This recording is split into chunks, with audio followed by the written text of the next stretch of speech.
गुरुदेव की जय। बंदी छोड़ कबीर परमेश्वर जी की जय।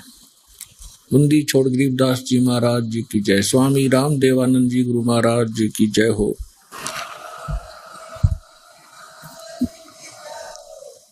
ग्रीव नमो नमो सतपुरुष को नमस्कार। गुरु की नहीं सुर नर मुनि जन साधुआ संतों सर्वसदी नहीं। सतगुरु साहिब संत सब डंडो तुम प्रणाम। आगे पीछे मत हुए तिनको जान कुर्बान। निराकार निर्विषम काल जाल वै भंजनम निर्लेपम निज निर्गुणम अकलनो बेशंदनम। सोहम सुरति समाप्तम सकल समाना निर्तलय उज्ज्वल हिरंबर हरदमम बेपरवा अथाह वार पार निमध्यतम। ग्रीव जो सुमर सिद्ध होई गणनायक गलताना। करो अनुग्रह सोई पारस पद परवाना। आदि गणेश मनाऊं गणनायक देव न देवा। चरण कमल लौलाऊं आदंत करूं सेवा। परम शक्ति संगीतम रिद्धि सिद्धि दाता सोई। अवगत गुण अतीतम सत्य पुरुष निर्मोही। जगदम्बा जगदीशम मंगल रूप मुरारी। तन मन अर्पों शेषम भक्ति मुक्ति भंडारी। सुर नर मुनि जन ध्यावे ब्रह्मा विष्णु महेशा। शेष शेष मुख गावे पूज्य आदि गणेशा। इंद्र कुबेर सरीखा वरुण धर्म राय धावे। समरथ जीवन जी का मन इच्छा फल पावे। 33 कोटि अधारा धावे शेष 88। उतरे भव जल पारा कट है यम की फांसी। 33 कोटि अधारा धावे शेष 88। उतरे भव जल पारा कट है यम की फांसी।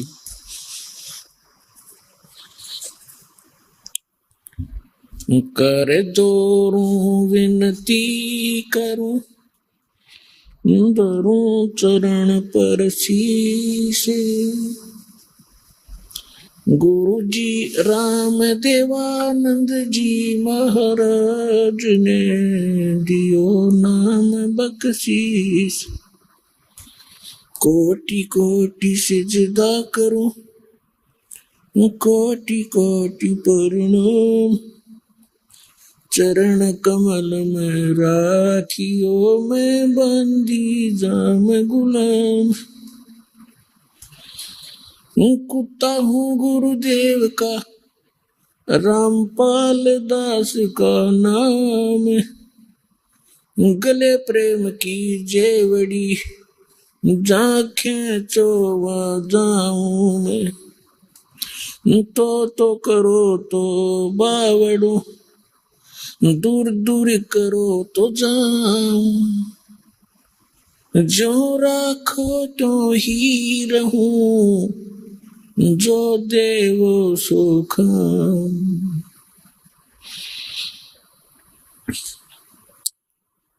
सात द्वीप 9 खंड में गुरु से बड़ा ना कोई।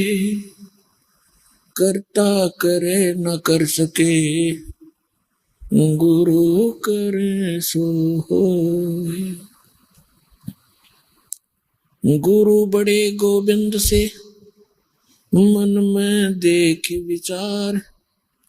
हरि सुमरे वो वार हैं गुरु सुमरे होए पार। जय इब के सतगुरु मिले। जय इब के सतगुरु मिले। सब दुख आँखों रो। चरणों ऊपर शीश धरूं कहूँ जो कहनी हो। कबीर साईं मिलेंगे पूछेंगे कुशलात। आदि अंत की सब कहूँ अपने दिल की बात। गुरु जी तुम ना भूलियो चाहे लाख लोग मिल जाएं। हमसे तुमको बहुत है, तुमसे हमको नहीं। तुमरे विसारे क्या बने, मैं किसकी शरण में जाऊं। शिव विरंच मुनि नारदा, तिनके हृदय न समाऊं। अवगुण किए तो बहुत किए, अवगुण किए तो बहुत किए, करत न मानी हार। भावे बंदा बख्श दियो हो, भावे गर्दन उतार। अवगुण मेरे बाप जी, बख्शो गरीब नवाज। जो मैं पूत कुपूत हूँ, बहुड़े पिता को लाज। मैं अपराधी जन्म का, नक्सक बड़े विकार।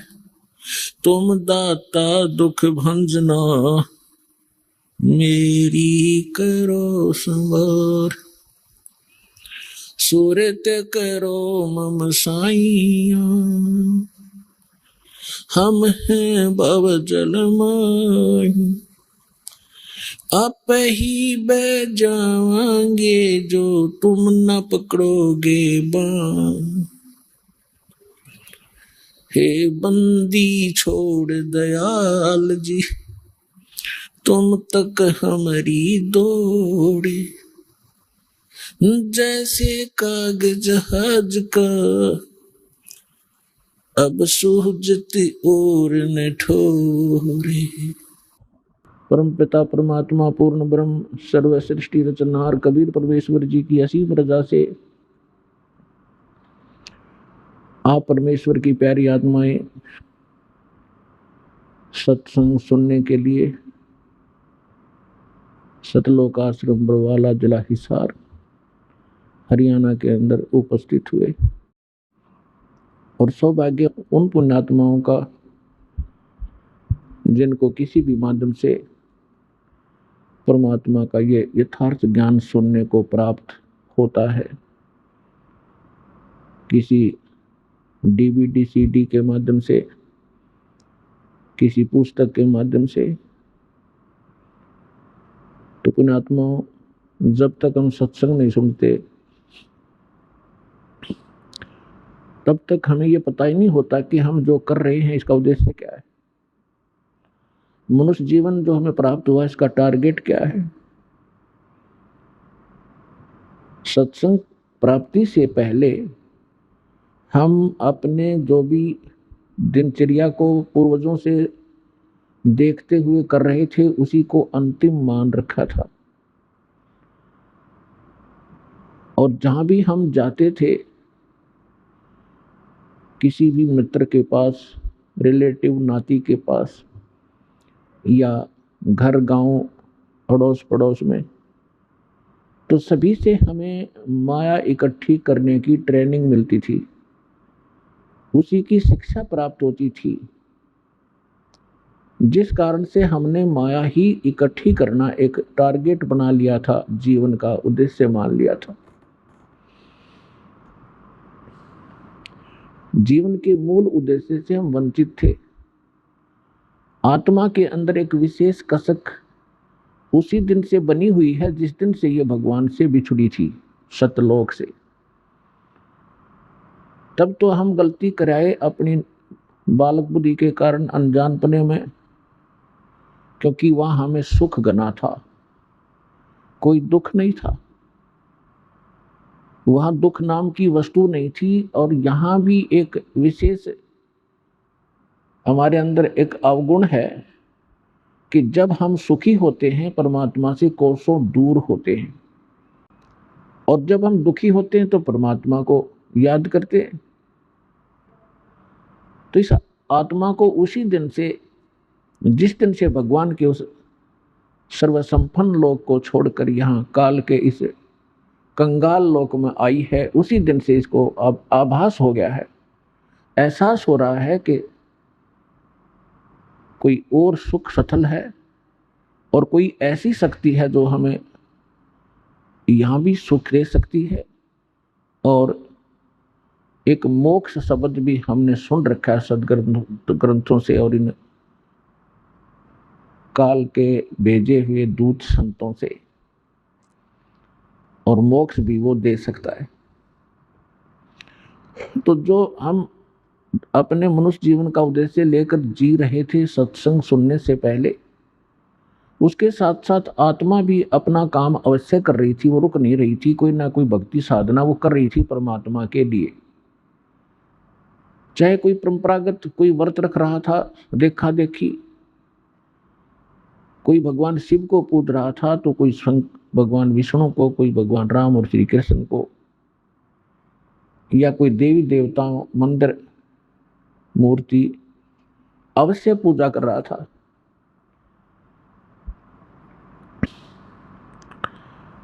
जब हमें सतगुरु मिले तब ये ज्ञान हुआ कि मनुष्य जीवन किस लिए प्राप्त हुआ था। तो परमात्मा ये यथार्थ ज्ञान जो सत्संग कहते हैं, ये परमात्मा ही आकर बताता है। और परमात्मा के द्वारा दिए गए ज्ञान को सभी सदग्रंथों में कहा है कि वो ज्ञान वास्तविक है, और उसको सूक्ष्म वेदवत कहते हैं। श्रीमद् भगवत गीता अध्याय नंबर 4 के श्लोक नंबर 25 से लेकर 32 तक गीता ज्ञान दाता कहता है कि कोई साधक तो देवताओं की पूजा करता है, कोई स्वाध्याय ही करता रहता है, कोई योग अभ्यास हठ योग आदि करके अपनी संतुष्टि कर लेता है, और ये समझ रहा होता है कि मैं जो साधना कर रहा हूं ये पाप नाशक है। पाप नाशक मीन मोक्षदायक, पाप कटेंगे तो मोक्ष होगा। फिर तुरंत बताया है चौथे अध्याय के 32वें श्लोक में कि वास्तविक यथार्थ ज्ञान विस्तार के साथ सच्चिदानंद घन ब्रह्म की वाणी में कहा गया है। इन यज्ञों की वास्तविक जानकारी, यज्ञ माने धार्मिक अनुष्ठानों की वास्तविक जानकारी यथार्थ विस्तार के साथ ब्रह्मणे मुखे यानी सच्चिदानंद घन ब्रह्म ने, पूर्ण परमात्मा ने, सत्य पुरुष ने, परम अक्षर ब्रह्म ने अपने मुख कमल से बोलकर जो ज्ञान दिया है वो वास्तविक ज्ञान है। उसको तत्व ज्ञान, उसको सूक्ष्म वेद कहते हैं। और उस ज्ञान के समझने के बाद फिर सभी कर्मों से मुक्त हो जाएगा। चौथे अध्याय के 34वें श्लोक में कहा कि उस तत्व ज्ञान को जो भगवान आकर स्वयं बताता है, तत्वदर्शी संतों के पास जाकर समझ, वो तत्वदर्शी संत तुझे उस तत्व ज्ञान का उपदेश करेंगे। फिर जैसे वो बताएं ऐसे करना। यदि तुझे मोक्ष चाहिए और मेरे द्वारा बताए गए इस गीता ज्ञान के अंदर जो साधना मैं बताता हूं, गीता अध्याय नंबर 8 के श्लोक नंबर 13 में अपना मंत्र बताता है, ओम इति एकाक्षरम ब्रह्म व्यवहारण माम अनुसमन ये परियाति तदन देहम स याति परमाम गति। मुझ ब्रह्म का एक ओम मंत्र है, नथिंग एल्स। और अंतिम श्वास तक जो इसका सिमरण करता हुआ शरीर छोड़कर जाता है वो इस ओम से मिलने वाली परम गति को प्राप्त होता है। ओम से मिलने वाली परम गति क्या है? ब्रह्मलोक। गीता अध्याय नंबर 8 के श्लोक नंबर 16 में कहा है कि ब्रह्मलोक पर्यंत, ब्रह्मलोक तक जितने भी साधक वहां गए हैं सभी पुनरावृत्ति में हैं, उनका जन्म मृत्यु सदा बना रहता है। गीता अध्याय नंबर 4 के श्लोक नंबर 5 और 9 में ये खुद कहता है कि अर्जुन तेरे और मेरे बहुत जन्म हो चुके हैं, तू नहीं जानता मैं जानता हूं। गीता अध्याय नंबर 2 के श्लोक नंबर 12 में, गीता अध्याय नंबर 10 के श्लोक नंबर 2 में ये स्वयं कहता है कि अर्जुन मेरी उत्पत्ति को ये देवता लोग नहीं जानते, क्योंकि ये मेरे से उत्पन्न हुए। और ऐसा नहीं है कि तू और मैं और ये सभी जो सैनिक हैं, जनता है, पहले ना जन्मे हों, और ऐसा नहीं कि आगे फिर जन्म ना होगा। इति सिद्धम गीता ज्ञानदाता भी नासवान है, इसकी जन्म मृत्यु होती है। इसलिए ये कहता है जो ज्ञान मैं दे रहा हूं इसके आधार से तो जन्म मृत्यु सदा बनी रहेगी। और यदि तू जन्म मृत्यु से पूर्ण मोक्ष चाहता है तो सच्चिदानंद घन ब्रह्म ने जो ज्ञान दिया है अपने मुख कमल से, वो तत्व ज्ञान सूक्ष्म वेद है। उस सूक्ष्म वेद को उन तत्वदर्शी संतों से जाकर समझ। और उसके पश्चात कहाँ जाएगा? गीता अध्याय नंबर 15 के श्लोक नंबर 4 में, गीता अध्याय नंबर 15 के श्लोक नंबर 1 से 4 में स्पष्ट किया है, तत्वदर्शी संत की पहचान भी बताई है कि उल्टे लटके हुए संसार रूपी इस वृक्ष के सभी विभाग जो बताएगा, तना कौन है, डार कौन है, शाखा कौन है, पत्ते क्या है, सवेदवित वो तत्वदर्शी संत है। उसके पश्चात परमेश्वर के उस परम पद की खोज करनी चाहिए जहां जाने के बाद साधक फिर लौट कर कभी संसार में नहीं आते, उनका पूर्ण मोक्ष होता है। गीता अध्याय नंबर 18 के श्लोक नंबर 62 में कहा कि अर्जुन, तू सर्वभाव से उस परमेश्वर की शरण में जा, सच्चिदानंद घन ब्रह्म की शरण में जा, उसकी कृपा से ही तू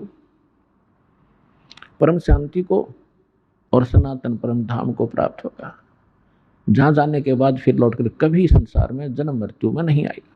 तो जो प्रसंग चल रहा है कि यथार्थ ज्ञान परमात्मा ही स्वयं आकर बताते हैं, वो परम अक्षर ब्रह्म चारों वेदों में, और चारों वेदों का निष्कर्ष श्रीमद् भगवत गीता में, इनमें इनकम्प्लीट नॉलेज है, इनकम्प्लीट स्पिरिचुअल नॉलेज है, आध्यात्मिक ज्ञान है। जैसे मैट्रिक तक का जो सिलेबस होता है वो गलत नहीं होता, लेकिन वो MA BA और BSc में काम नहीं आता, इनकम्प्लीट है लेकिन गलत नहीं है। तो हमने पूर्ण मोक्ष के लिए उस सूक्ष्म वेद की आवश्यकता पड़ेगी। यजुर्वेद अध्याय नंबर 40 के श्लोक नंबर 10 मंत्र नंबर 10 में कहा है कि कोई तो परमात्मा को शंभुआत्मा ने जन्म ले उत्पन्न होने वाला मानते हैं, जैसे श्री राम और श्री कृष्ण आदि 8-9 जितने अवतार हम मानते हैं ऐसे, और कुछ उसको असंभवात कहते हैं कि वो जन्म कभी लेता ही नहीं, निराकार है। परमात्मा कैसा है, साकार है, निराकार है, वो जन्म लेता है या नहीं लेता है, इसकी जानकारी तत्वदर्शी संत बताते हैं, उनसे सुनो। यानी वेद ज्ञान और गीता ज्ञान एक है। इसी प्रकार कुरान शरीफ के अंदर सूरत फुरकान 25 आयत 59 से 52 से 59 में यही स्पष्ट किया है कि जिसने 6 दिन में सृष्टि रची और 7वें दिन तख्त पर जा बैठा, वो पूर्ण परमात्मा कबीर है, अल्लाह कबीर है। उसकी जानकारी किसी बाखबर से तत्वदर्शी संत से पूछ लो तो कुरान शरीफ का ज्ञानदाता भी उस परमात्मा के बारे में परिचित नहीं है, ऑप्शन छोड़ देता है। इसलिए कुरान शरीफ का ज्ञान भी इनकम्प्लीट है, रॉन्ग नहीं है। अब सूक्ष्म वेद में क्या बताया है, परमेश्वर से प्राप्त ज्ञान के आधार से श्री आदरणीय गरीबदास साहिब जी ने ऋग यजुर्साम अथर्वणम, ये चारों वेद चितभंगी रे, सूक्ष्म वेद साहेब का बाचे, सोए कहिए सतसंगी रे। ऋग यजुर्साम अथर्वण, ये चारों वेद चितभंगी रे, ये आपको यथार्थ ज्ञान ना दे करके आपके मन को भ्रमित किए रहते हैं, शंकाओं में डाले रहते हैं, क्योंकि ये इनकम्प्लीट नॉलेज है। और सूक्ष्म वेद साहेब का बाँचे, सोए कहिए सतसंगी रे। तो सूक्ष्म वेद में परमात्मा ने स्वयं आकर के क्या बताया है, मानुष जन्म दुर्लभ है, मिलन बारंबार, तरवर से पत्ता टूट गिरे, वो बहोर न लगता डार। मानुष जन्म पाया कर, जो नहीं रटे हरि नाम, जैसे कुआ जल बिना फिर बनवाया क्या काम। अब मनुष्य जीवन का जो उद्देश्य हम लेकर जी रहे थे, और जब तत्व ज्ञान होता है उसके बाद हम हमारे जीने का उद्देश्य क्या होता है, उसमें दिन और रात का अंतर हो जाता है। परमात्मा हमें याद दिलाते हैं कि ये मनुष्य जीवन केवल परमात्मा की साधना के लिए प्राप्त होता है, मोक्ष प्राप्ति के लिए प्राप्त होता है। और जो श्रद्धालु सत्संग नहीं सुन पाते, सूक्ष्म वेद जिनको प्राप्त नहीं होता, वो भक्ति करके भी असफल हो जाते हैं। अपने आत्मा इस विश्व के अंदर कहीं सत्संग नहीं है, इस सतलोक आश्रम बरवाला को छोड़कर। अब जो श्रद्धालु प्रथम बार सुनते हैं इस बात को, इस वचन को, उनको थोड़ा खटकता है, बेशक से कड़वा लगे, इस ज्ञान को गहराई से समझोगे फिर आपको यही दास की बातें जो आज कड़वी लगी हैं एक दिन मीठी होंगी। सत्संग वही होता है जो सदग्रंथों के अनुकूल हो, सदग्रंथों में छुपे गूढ़ रहस्यों को आधार मानकर ज्ञान दिया जाए, और सूक्ष्म वेद जिसका आधार हो। तो दास के पास वो सूक्ष्म वेद उपलब्ध है। सूक्ष्म वेद कबीर वाणी कहलाती है, कबीर सागर कहलाता है, कबीर बीजक, कबीर जी की साखी, कबीर शब्दावली, कबीर जी के दोहे शब्द, ये सभी मिलाकर के सूक्ष्म वेद है, सवसम वेद है, ये तत्व ज्ञान है। लेकिन तत्व ज्ञान को समझना भी कोई बालकों का खेल नहीं है। जिस पर कृपा परमात्मा की होती है वही इसको समझ पाता है। इस दास के ऊपर उस कबीर भगवान की, कबीर परमेश्वर की एक विशेष रजा हुई है कि दास को वो दिव्य दृष्टि दे दी, जिससे दास ने इस सूक्ष्म वेद रूपी जंगल से, वन से वो जड़ी निकाल ली जो औषधि में काम आती है। एक वन जंगल के अंदर बहुत प्रकार के पौधे होते हैं, पेड़ होते हैं, जड़ी बूटियां भी होती हैं, और उन जड़ी बूटियों के भी किसी के पत्ते काम आते हैं, किसी की मूल काम आती है, किसी की छाल ही काम आती है। तो इस प्रकार ये कबीर पंथी जितने भी या अन्य संत परमेश्वर कबीर जी की वाणी को आधार मानते रहे, वो इसको समझ नहीं सके, क्योंकि ये सूक्ष्म वेद है और वो उन अन्य वेदों को ही नहीं समझ सके जो आम उपलब्ध थे। तो यहाँ कहते हैं, गुरु बिन वेद पढ़े जो प्राणी, समझन सार रहे अज्ञानी। गुरु बिन काहुन पाया ज्ञाना, जो थोथा बुस छड़े मूड किसाना। तो पुण्यात्मा इस दास के ऊपर रजा हुई है परमेश्वर की। परमात्मा के सूक्ष्म वेद को अच्छी तरह समझा, उसी की रजा से। जीव के सत्र का काम नहीं है कि वो सदग्रंथों को अपने अपने लेवल से, अपने सत्र से समझ सके। इन सदग्रंथों की वाणियों को याद किए आपको बहुत मिल जाएंगे। गीता जी के लगभग सभी श्लोकों को याद कंठस्थ किए हुए भी व्यक्ति मिल जाएंगे।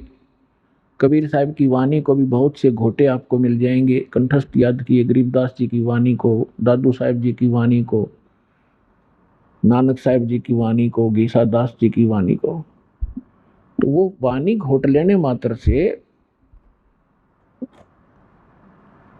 वो ज्ञानी नहीं बन जाता। उसके लिए परमात्मा ने बताया है कि वक्ता कोट अनंत है, श्रोता कोट अनंत, और ये ज्ञानी बने फिरे, ये ज्ञानी कोट अनंत है, बिरले साधु संत।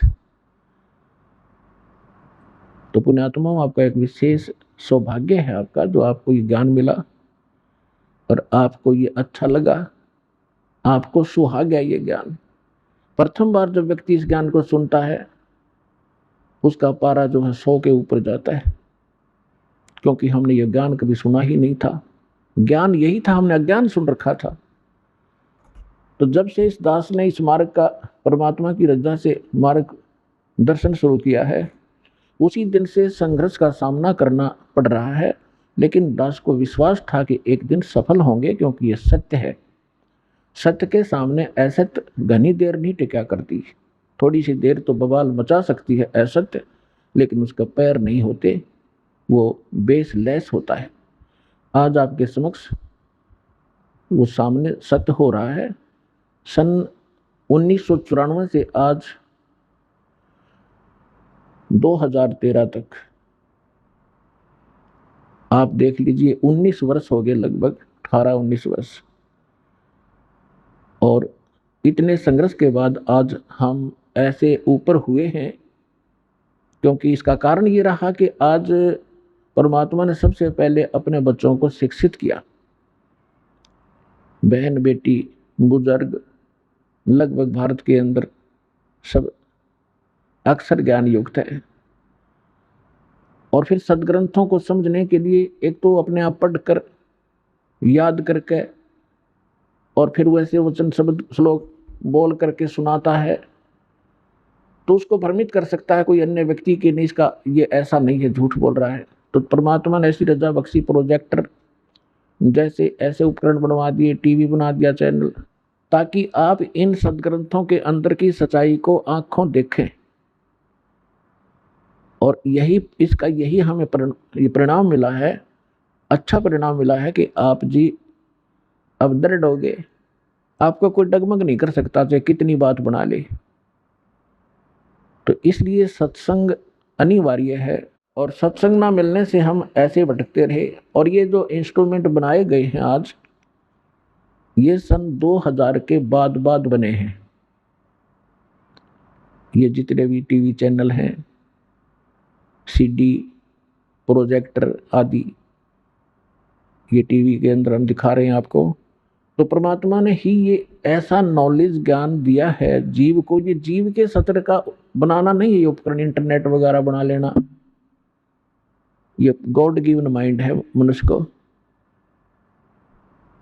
उसका कारण नहीं तो आप देख रहे हो, सन ये लगभग 40 लाख वर्ष हो गए इस एक चतुर्योगी को।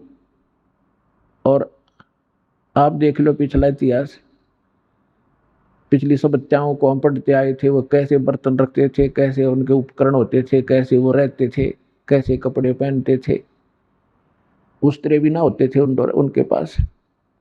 तो कारण ये है कि इस विज्ञान को पाकर हम भूल तो गए कि बड़ी बड़ी तरक्की कर ली विज्ञान ने, ये तो अपने नाश का कारण बना लिया, क्योंकि इसमें थोड़ी सी चतुरता आ गई हमारे अंदर विद्या प्राप्त करके।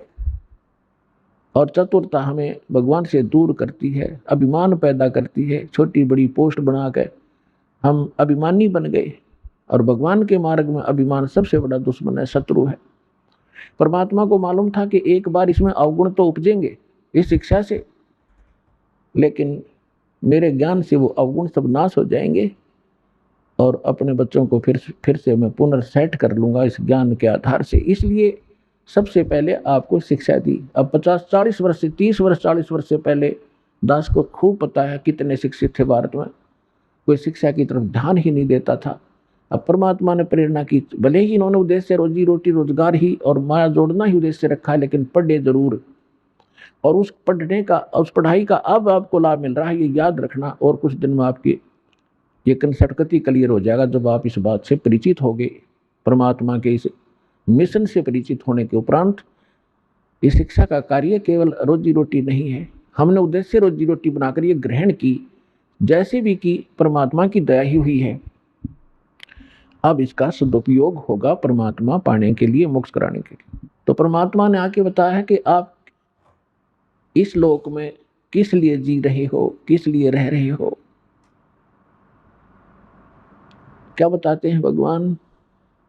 यदि आप कोठी बंगले और बैंक बैलेंस बनाने के लिए ही जी रहे हो तो ये भी आपकी भारी भूल है। उसके लिए क्या उदाहरण देते हैं? सर्व सोने की लंका थी वो रावण से रणधीरे, एक पलक में राज बिराजियो जम के पड़े जंजीर, मन तू सुख के सागर बसरे बाई और न ऐसा यसरे। कि यदि आप एक 10-20 लाख रुपए बैंक में इकट्ठे भी कर लोगे और एक सुंदर कोठी बना भी लोगे, तो के किला टूट गया, कल मृत्यु हो जाएगी, फिर अगले दिन गधा बन जाएगा, वह कोठी यहीं खड़ी रहेगी, कोई और बैठेंगे, आप पशु बनकर धक्के खा रहे होगे। तो खा की ये महिमा है। तो परमात्मा कहते हैं और ना ऐसा यश रे, यश माने महिमा, बड़पन, महानता, प्रभुता। तो ये जो आप यहाँ ये कोठी बंगले बनाकर, लंबी लंबी गाड़ी कार लेकर खरीद कर या महिमा बनाना चाहते हो, ये आपकी महामूर्खता है। क्योंकि मनुष्य जीवन जिसको प्राप्त है वो विद्यार्थी है। ये अलग से आपको पोशाक मिली है, ड्रेस मिली है, जैसे विद्यार्थियों को अलग से पोशाक होती है। और जो ये पोशाक प्राप्त हो विद्यार्थी है, और विद्यार्थी और बाहर घूम रहा हो, कहीं कहीं ताश खेल रहा हो, कहीं शराब पी रहा हो, कहीं पिक्चर देख रहा हो, डांस कर रहा हो, तो क्या कहेंगे उसको कि मूर्ख अपना शिक्षा ग्रहण नहीं करता, अपना जीवन नाश कर रहा है, और अंत में वो बहुत पछताता है। तो जिन भी पुण्यात्माओं, जिन भी आत्माओं को आज मानव शरीर प्राप्त है, नर या नारी का, वो महापुण्यात्मा है। उनके पिछले पुण्य नंबर इतने अच्छे हैं कि उनको परमात्मा पाने वाले इस विद्यालय में प्रवेश प्राप्त हो गया।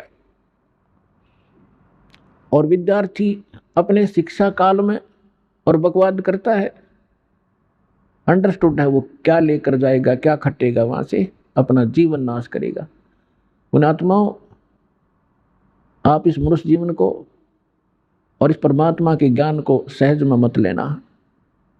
ये किसी डूम बाट के गीत नहीं है, और यहाँ कोई उद्देश्य किसी हमने अपना ये नहीं रखा है कि कोई इनकम बनाने के लिए आपको यहाँ बुलाया और समझाया जाता है, बैठाया जाता है। आपके ऊपर एक भयंकर संकट है जन्म और मृत्यु का, और इस जीवन के अंदर भी आपके प्रारब्ध में, आपकी किस्मत में ना जाने कितने कष्ट आपके ऊपर आने वाले हैं। उन सभी का निवारण यहाँ से होगा, इस कबीर भगवान से। आपको इसलिए बुलाया जाता है। ये किसी डूम भाट के गीत नहीं है। परमात्मा हमारे लिए भटक रहे थे और भटक रहे हैं 120 वर्ष तक, किसी के डले खाए, जुलाहा कवाए, धानक हैं, और कोई कुछ कहा करता, और वो इस अनमोल ज्ञान का प्रचार किया करते थे। एक एक दिन में 1,000 जगह प्रकट होकर के परमात्मा आज के टीवियों जैसा काम किया करते थे, जिस कारण से उस परमात्मा के उस काशी वाले कबीर दुल्हा के 64 लाख से सोए थे। लेकिन उस समय गलती हमसे यही रही कि हम शिक्षित नहीं थे। परमात्मा की शरण में आते ही हमें सुख बहुत हुआ करते थे, हमारे कष्ट निवारण होते थे, और हम 20 जगह जा करके गुणगान किया करते थे कि परमात्मा ये बहुत बड़े महान संत हैं, इनका उपदेश लेते ही हमें बड़ा सुख हुआ। ऐसे वो दयालु हैं, क्योंकि उनसे अपने बच्चों का दुख देखा नहीं जाता, और वो कोई ना कोई कारण बनाकर कहीं ना कहीं प्रकट हो जाते थे। तो उस समय ऐसी कन्वेंस नहीं थी, ऐसा जैसे कहीं भी आज तो जैसे कोई ये कहे कि परमात्मा वहाँ सत्संग कर रहे थे, कहाँ, चूरू जिला में 1,000 शहरों में, 1,000 गाँवों में तो प्रकट होंगे, तो उसी समय मोबाइल पे फ़ोन कर दे कि यहाँ भी सत्संग हो रहा है, वहाँ भी सत्संग हो रहा है, वहाँ खड़े थे गुरुजी, वहाँ खड़े थे। तो एक जादूगर बनाने लग जाएंगे आज के लोग, जादूगर कहने लग जाएंगे, मानना तो दूर रहा।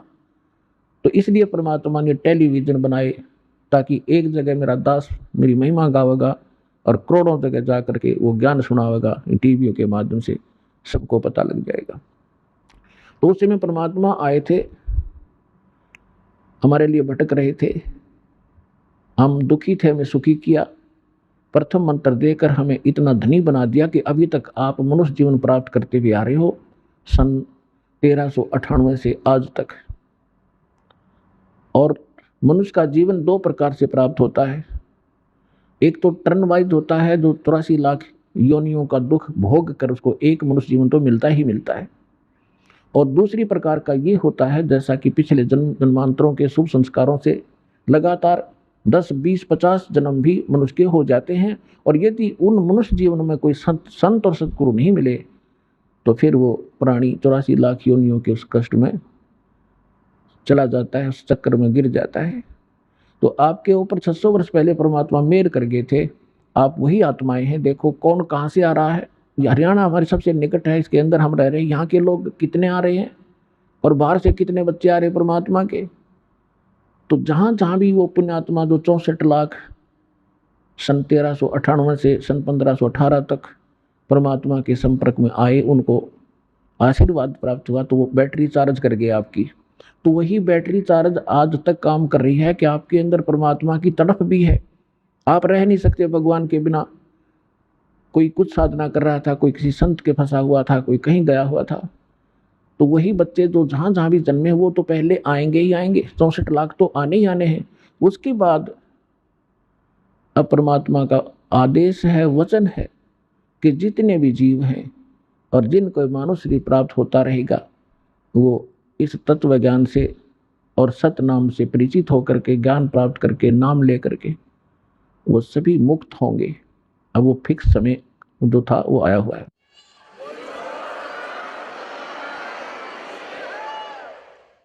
अब जो प्रसंग चल रहा है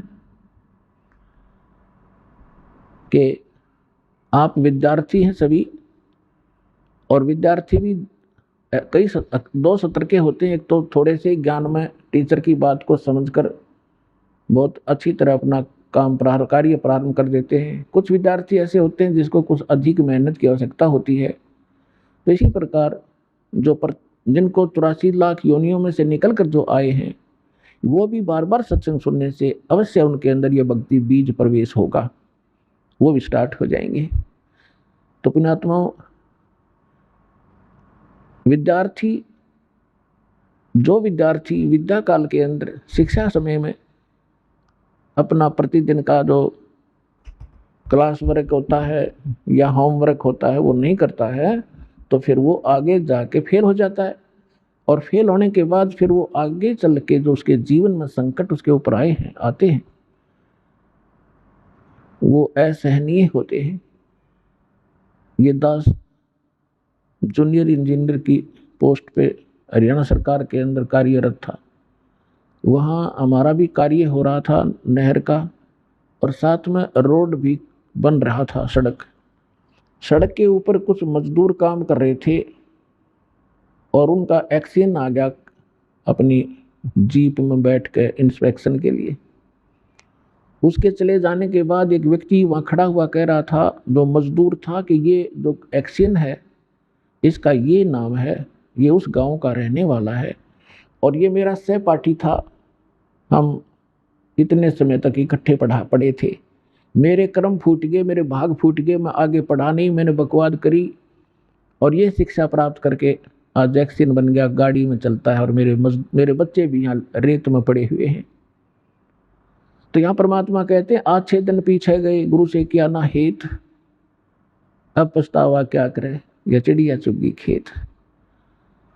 तो पुण्यात्माओं, जो इस मनुष्य जीवन को प्राप्त करके और भक्ति नहीं करेंगे, बुराइयों से नहीं बचेंगे, तो वो ऐसे पछताएंगे। नेक्स्ट जीवन उनका कुत्ते गधे सूअर का होगा। आपने देखा होगा गली में कुत्ते रात्रि में ऊपर को मुंह करके रोते हैं। आत्मा तो वही है जो अफलातून पा करी थी, भगवान भक्ति करी, माया जोड़ में लगे रहे, महल के बाहर खड़ा गली में पड़ा हुआ रो रहा है। ऊपर से वर्षा हो रही है, ओले आ जाते हैं, शीत लहर चल रही होती है, और वहाँ गेंडली मार के इकट्ठा हुआ किसी गाड़ी के नीचे टाइम पास कर रहा है। जब मनुष्य शरीर था तो उसने कभी सपने में भी ना सोचा होगा कि ऐसी आपत्ति आवेगी। तो पुण्यात्माओं, परमात्मा बताते हैं और परमात्मा से परिचित दो संत वो हमें शिक्षा देते हैं। मानुष जन्म दुर्लभ है, ये मिलन बारंबार, तरवर से पत्ता टूट गिरे, वो बहुर न लगता डारे। वो पृथ्वी पति चकवे गए, जिनके चक्र चलनते, रावण सरीखे कौन गण, ऐसे गए अनंते। परमात्मा की भक्ति जिन्होंने नहीं की, अपने संस्कार से चाहे सारी पृथ्वी का शासक भी बन गया, अंत समय में उसको क्या लाभ हुआ? 84 लाख योनियों में कहीं कुत्ता गधा सुअर की योनि में अपना कष्ट भोग रहा होता है। राम नाम रटते रहो, राम नाम रटते रहो, जब तक घट में प्राण, कभू तो दीन दयाल के बनक पड़ेगी कान।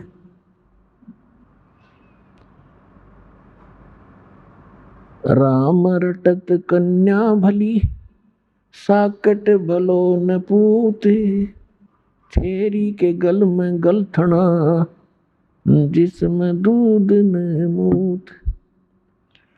राम रटत दारिद्र भलो टूटी घर की छान, वो सुंदर महल किस काम के, जहाँ भक्ति नहीं भगवान।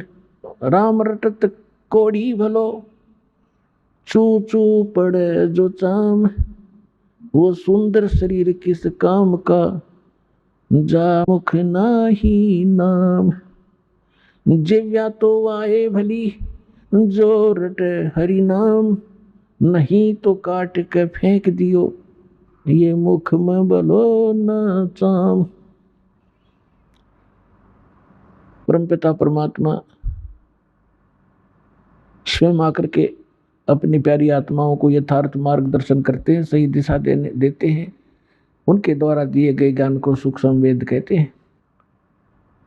और सूक्ष्म वेद में परमात्मा हमें बता रहे हैं कि यहाँ के जो सुख आप देख कर इसी में सीमित हो गए, ये गलत है।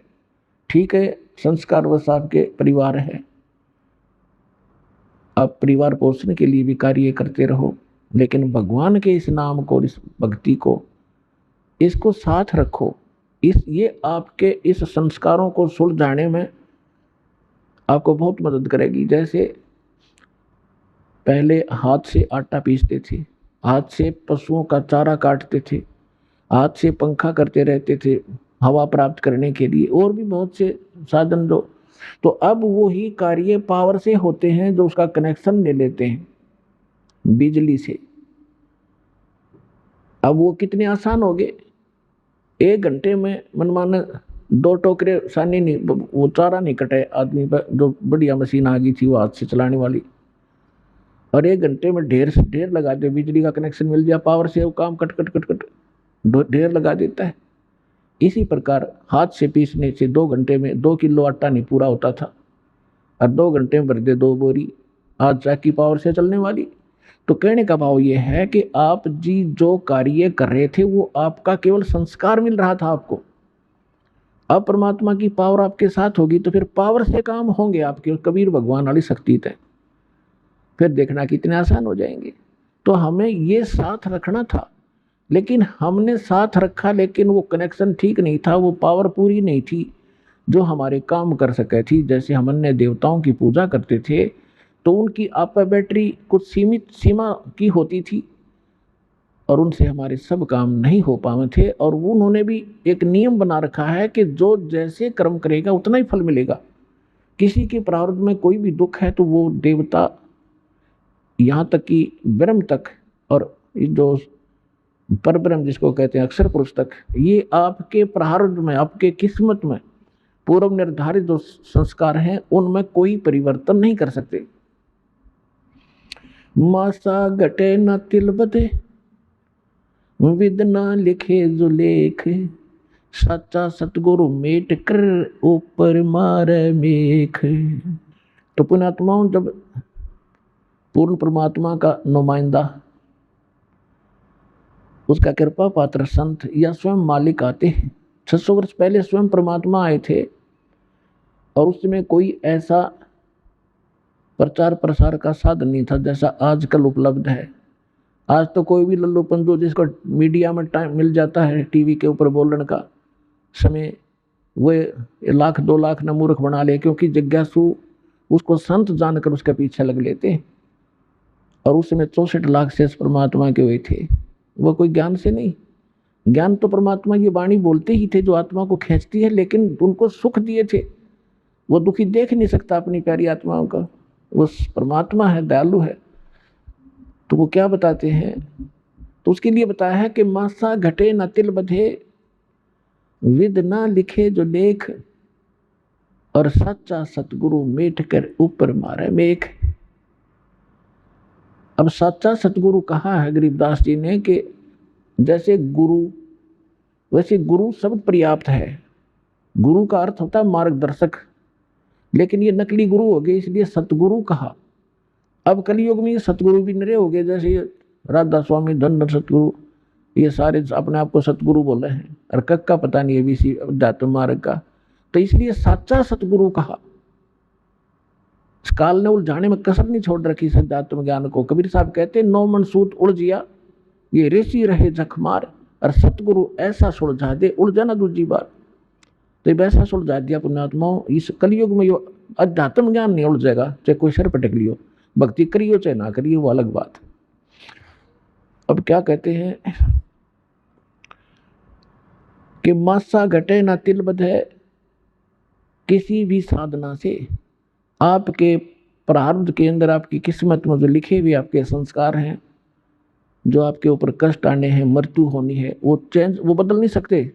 लेकिन पूर्ण संत, उस कबीर परमात्मा का सच्चा नुमाइंदा, उसको खत्म करके, मिटा करके ऊपर मेख मार देना, यानी फॉर एवर दोबारा पनप नहीं सकते, मेख मारन का अर्थ ही होता है।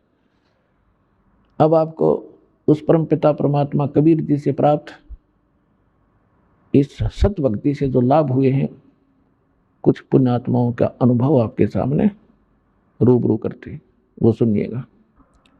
सत साहिब, अभी आपने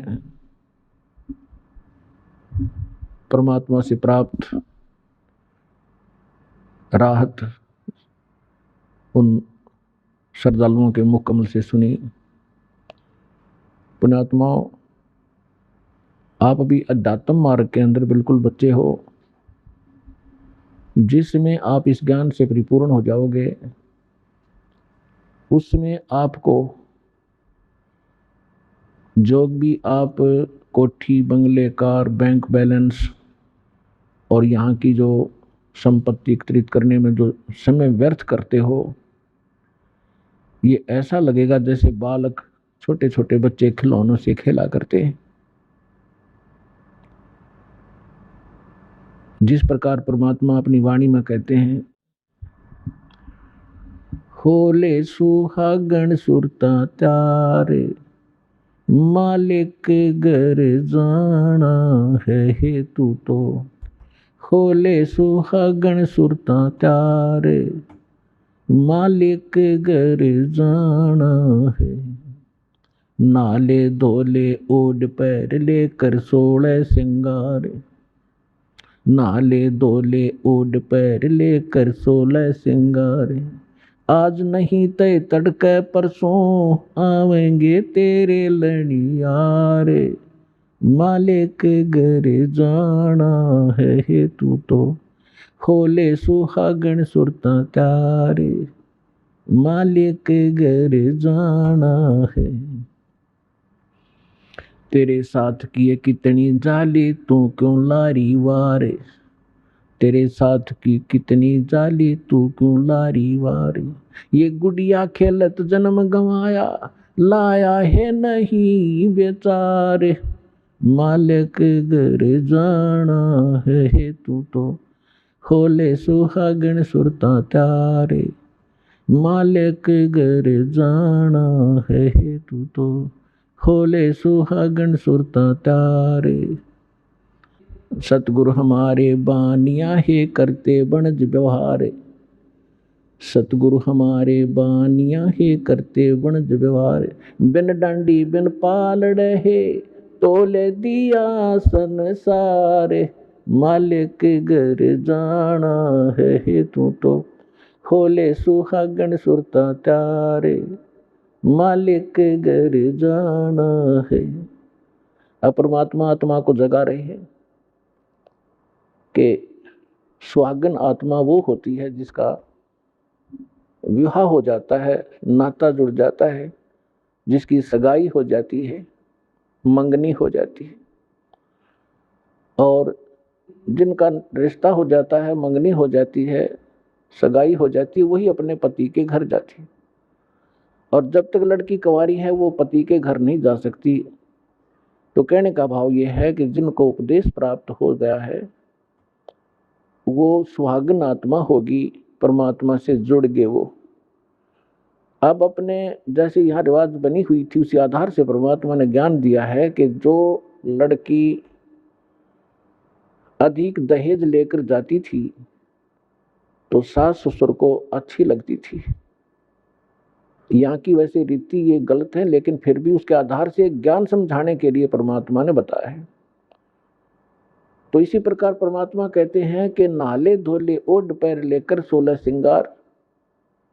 और दुल्हन को अच्छी तरह श्रृंगार कर भेजा करते थे, हर तरह से उसको आभूषण पहनाते थे ताकि उसकी छवि कुछ निखर जाए। तो परमात्मा कहते हैं आत्मा के जो गहने हैं, आभूषण हैं, ये वो नहीं है जो यहाँ के बनावटी होते हैं। शील, संतोष, विवेक, अक्षमा, दया, सुमरण, भक्ति, दान, साधु सेवा, विनम्रता, ये गहने होते हैं सब एक आत्मा के। कहते हैं ये सभी आभूषण ग्रहण कर, और आज नहीं तो कल मृत्यु होगी, तुझे जाना होगा। फिर बताते हैं कि तेरे साथ की कितनी जाली, जिन महापुरुषों का मोक्ष हुआ, जिन्होंने जिस सत्र की साधना की वही क्योंकि इस कबीर परमात्मा के ज्ञान से तो उस समय कोई परिचित थे नहीं कि कौन कौन मुक्त हुए, ना वो विश्वास मानते थे कि सचमुच ये मुक्त हुए हैं। हम किन को मुक्त मानते थे? ध्रुव, प्रहलाद, मीराबाई आदि जितने, तो उनके उदाहरण देकर बताए जाते हैं कि तेरे साथ की कितनी जाली, ध्रुव, प्रहलाद, मीराबाई आदि ये महापुरुष, और तुम क्यों लारी वार और गुडिया खेलत जन्म गंवाया, ओए तने लाया नहीं विचार। अपने आत्माओं, जब तक ये तत्व ज्ञान से आप परिचित नहीं होते, तब तक आपको यहाँ की कोठी, यहाँ की बैंक बैलेंस, बढ़िया गाड़ी, गांव में प्रभुता और खूब आदरमान हो, ये बहुत अच्छे लगते हैं। जिसमें आपको ये ज्ञान होगा उसमें आप देखोगे आपकी आत्मा एकदम यहाँ से उल्टी हो जाएगी। आपको अच्छे ही नहीं लगेंगे। ये कैसे नहीं लगेंगे? जैसे अब तो बच्चे ऐसा नहीं खेलते, अब तो सीधे स्कूल जाने लग जाते हैं, 3-4 वर्ष के होते हैं उसको स्कूल भेज देते। पहले पुराने समय में क्या होता था कि छोटे छोटे बच्चे खेलते ही रहते थे। छोटी लड़कियां, हमने विशेषकर देखा, जो बड़ी लड़कियों का विवाह हो जाता था उनके लिए घर पे टेलर बुला करके उनके कपड़े सिलवाए जाते थे, और उन कपड़ों से बचे हुए कट पीस, छोटे छोटे 2-2, 3-3 इंच के कपड़े होते थे, टुकड़े, उनको छोटी लड़कियां उठा लेती थी और वो नकल किया करती थी। क्या नकल करती थी कि जैसे पहले क्या करते थे, हमने देखा, हमारे विशेषकर ये रीति थी कि लड़की जब अपनी ससुराल जाती थी उससे पहले उसका दूसरचार करते थे, दहेज। उसमें कहते थे 30 कपड़े, सूट, तिल बोला करते, आगे वालों की, यानी आगे ससुराल वालों में किसी सासू की, नंद की, पीतस की, तायस की, दादस की, ऐसे, और फिर वो आगे वालों की, और 20 लड़की की, वो अलग अलग कपड़े रखे जाते थे। तो वो लड़की छोटी सी क्या करती थी, उन छोटे छोटे टुकड़ों को इकट्ठा करके और ऐसे ही अलग अलग रख लेती थी कि ये 30 आगे वालों की, ससुराल वालियां की, और ये 30 अरे गुड्डा बनाती है, गुडिया बनाती, उनका ब्याह करती, उनके साथ खेला करती थी। और उस जो उसने रखे हुए थे ना छोटे छोटे जितने टुकड़े, जिनको वो सूट मान कर रखे हुए थी, उनमें से कोई दूसरी बहन या भाई निकाल लेता 1-2 उस टुकड़े को, तो इतना बुरी तरह रोया करती, पैर पीटा करती, हाय मेरी तीड़ उठा ली, मेरा सूट उठा लिया।